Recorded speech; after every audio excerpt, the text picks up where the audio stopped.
ಬೆಳಗ್ಗೆ ನಮ್ಮ ಪುಲಿ ಬೇಜಾರು ಮಾಡ್ಕೊಂಡು ಒಂದು ಮಾತು ಕೊಡೋಣ ಹೇಳಿ ತುಂಬಾ ಜನ ಹುಡುಗಿರು ವಿಡಿಯೋಸ್ ನೋಡ್ತಾರಂತೆ ಬಟ್ ಯಾರು ಫಾಲೋ ಮಾಡ್ತಾ ಇಲ್ಲ ಅಂತ ಅಣ್ಣನ ತರ ಅಂತ ನಮ್ಮ ಪುಲಿನ ಫಾಲೋ ಮಾಡಿ ಅಂತ ಹೇಳಕ್ಕೆ ಇಷ್ಟಪಡ್ತೀನಿ. ನಮ್ಮ ಬೆಳಗ್ಗೆ ನಮ್ಮ ಪುಲಿ ಉಂಚ್ಕಾಯಿ ಕೊಡೋನು ತಿನ್ನೋ ಏನಕ್ಕೆ ತಿನ್ನಂತ ನಿಮ್ಗೆ ಗೊತ್ತಿದ್ರೆ ಕಮೆಂಟ್ ಮಾಡಿ ಅಂತ ಹೇಳಕ್ಕೆ ಇಷ್ಟಪಡ್ತೀನಿ. ಅದೇ ತರ ಮೋಟರ್ ಆನ್ ಮಾಡಿದೆ, ಈ ಕಡೆ ವೈರ್ಗಳು ಕೂಡ ಸುಟ್ಟಾಗಿತ್ತು, ಮೋಟರ್ ಕೂಡ ಆನ್ ಆಗಿಲ್ಲ. ನಮ್ಮ ಪುಲಿ ಕೇಳಿದೆ ನೀನು ಕಾಂಗ್ರೆಸ್ ಗಿಡಗಳಿಗೆ ಒಯ್ದಾಕೋ, ನಾನು ಈ ಕಡೆ ವೈರ್ಗಿಲ್ಲ ಜೈಂಟ್ ಕೂಡ ಹಾಕ್ತೀನಿ ಅಂತ ಹೇಳಿದೆ. ನಾನು ಜೈಂಟ್ ಹಾಕ್ಬಿಟ್ಟು ಹಂಗೆ ಮೋಟರ್ ಕೂಡ ಆನ್ ಮಾಡಿದೆ, ಅದೇ ತರ ಗೇಟ್ ವಾಲ್ ಕೂಡ ಆನ್ ಮಾಡಿದೆ.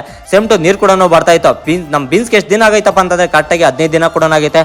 ಮೊಳಕೆ ಕೂಡ ಈ ರೇಂಜ್ ಐತೆ. ಕರೆಕ್ಟಾಗಿ ಇದನ್ನೆಲ್ಲ ಮುಗಿಸ್ಕೊಂಡು 2 ಅವರ್ ನೀರು ಕೂಡ ಹಾಕಿದೆ.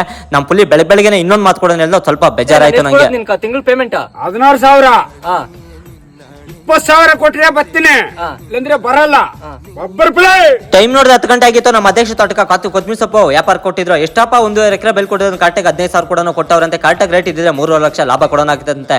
ನಮ್ಮ ರೈತರ ಕಷ್ಟ ಹಿಂಗಿರ್ತೈತೆ, ನೀವು ಬೇಕಾದ್ರೆ ಅರ್ಥ ಮಾಡ್ಕೊಂಬದು ಅಂತ ಹೇಳಕ ನಾನು ಇಷ್ಟಪಡ್ತೀನಿ.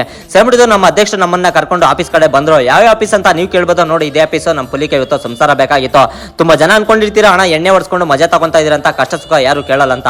ನಾನು ಆ ಕಷ್ಟ ಸುಖನೆಲ್ಲ ಕೇಳ್ಕೊಂಡು ನಾನು ಅರ್ಥ ಮಾಡ್ಕೊಂಡು ನಮ್ಮ ಪುಲಿಗೆ ಏನ್ ಬೇಕೋ ಎಲ್ಲ ಕೂಡ ಕೊಡಿಸಿದೆ. ಅದೇ ತರ ಮಾಂಸ ಕೂಡ ಬೇಕನ್ನೋ ಅದು ಕೂಡ ಕೊಡಿಸ್ಬಿಟ್ಟು ಹಂಗೆ ಬರ್ಬೇಕಾದ ಬಾರ್ಮಿಕೆ ಒಂದು ಪ್ಲೇಟ್ ಕೂಡ ಕಟ್ಸ್ಕೊಂಡೆ. ನಾನು ಕೈಲಾದಾಗ ಅವಾಗ ನಮ್ಮ ಪುಲಿಗೆ ಈ ತರ ಹೆಲ್ಪ್ ಮಾಡ್ತೀನಿ. ನಾನು ಮಾಡಿದ್ದು ಒಳ್ಳೆ ಕೆಲಸ ನಿಮ್ಗೆ ಇಷ್ಟ ಆದ್ರೆ ಕಮೆಂಟ್ ಮಾಡಿ ಅಂತ ಹೇಳಕ ಇಷ್ಟಪಡ್ತೀನಿ. ಸರಿ ಅದನ್ನೆಲ್ಲ ತಗೊಂಬಂದು ಅವ್ರ ಮನೆ ಕೊಟ್ಬಿಟ್ಟಿದ್ದೆ. ಹಂಗೆ ಬಾರ್ಮಿಕೆ ತಂದಿದ್ರಲ್ಲ ಅದನ್ನ ಕೂಡ ಟೇಸ್ಟ್ ಮಾಡಿ ನೋಡಿದ್ರೆ 8 ಗಂಟೆ ಆಗಿತ್ತು. ನಮ್ಮ ಪುಲಿ ಕೂಡ ರಚ್ಚಾಗ ಕಾಲ್ ಕೂಡ ಇಕ್ಬಿಟ್ಟಿದ್ನು. ಏನಕ್ಕೆ ಅಂತ ನನ್ಕಂತೂ ಗೊತ್ತಿಲ್ಲ. ಇದನ್ನೆಲ್ಲ ಮುಗಿಸ್ಕೊಂಡು ಮನೆಗೆ ಹೋಗ 9 ಗಂಟೆ ಆಗಿತ್ತು. ಇವತ್ತಿನ ಕತೆ ಇಷ್ಟು, ನಾಳೆ ಸಿಗ್ತೀನಿ ಫ್ರೆಂಡ್ಸ್.